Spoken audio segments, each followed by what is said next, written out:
കുട്ടികളുടെ ഉന്നതിയിലും ഷിഗല്ല. ഇത് അനാസ്ഥയുടെ ഫലം.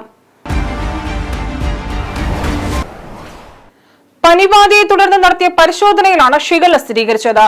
ആറന്മുള പഞ്ചായത്തിലെ എഴിക്കാട് ഉന്നതിയിലെ 10 വയസ്സുകാരിയെ ജില്ലാ ആശുപത്രിയിൽ പ്രവേശിപ്പിച്ചു. കിടങ്ങന്നൂർ സ്കൂളിലെ 5ാം ക്ലാസ് വിദ്യാർത്ഥിനിയാണ്. കാലവർഷാരംഭത്തിന് മുൻപ് തന്നെ നടത്തേണ്ട മഴക്കാലപൂർവ്വ ശുചീകരണ പ്രവർത്തനങ്ങളിൽ കാട്ടിയ കുറ്റകരമായ അനാസ്ഥയുടെ ഫലമാണിത്. വെള്ളത്തിലൂടെ പകരുന്ന രോഗമാണ് ഷിഗല്ല. മുൻ വർഷങ്ങളിൽ കിണറുകളിലെ ക്ലോറിനേഷൻ അടക്കം പൂർത്തിയാക്കിയാണ് മഴക്കാലത്തുണ്ടാകുന്ന പല പകർച്ചവ്യാധികളിൽ നിന്നും ജനങ്ങളെ രക്ഷിച്ചിരുന്നത്. പത്തനംതിട്ട ജില്ലയിലെ ശുചീകരണ ജോലികൾ എഴിക്കാട് ഉന്നതിയിൽ നിന്നാണ് ആരംഭിച്ചിരുന്നത്. സംസ്ഥാനത്തെ 2ാമത്തെ ഏറ്റവും വലിയ ഉന്നതിയാണ് എഴിക്കാട്.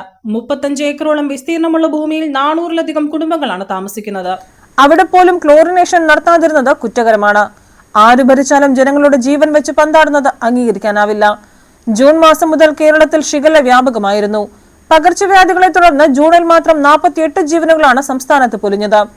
ശക്തമായ പനി, വയറുവേദന, ഓക്കാനം, രക്തം അല്ലെങ്കിൽ കഫം കലർന്ന വയറിളക്കം എന്നിവയാണ് ഷിഗല്ലയുടെ പ്രധാന ലക്ഷണങ്ങൾ. കുട്ടികളിലും പ്രായമായവരിലും രോഗം പെട്ടെന്ന് ഗുരുതരമാകാൻ സാധ്യതയുണ്ട്. പഞ്ചായത്തുകളുടെ മേൽനോട്ടത്തിൽ ഹെൽത്ത് സെന്ററുകളുടെ ഉത്തരവാദിത്വത്തിൽ ആശാപ്രവർത്തകരുടെ ചുമതലയിലാണ് ക്ലോറിനേഷൻ നടത്തേണ്ടത്. പത്തനംതിട്ടയിൽ റിപ്പോർട്ട് ചെയ്ത ആദ്യ കേസാണിത്. ഇനിയും ഒരാൾക്ക് പോലും ജില്ലയിൽ രോഗബാധ ഉണ്ടാകരുത്.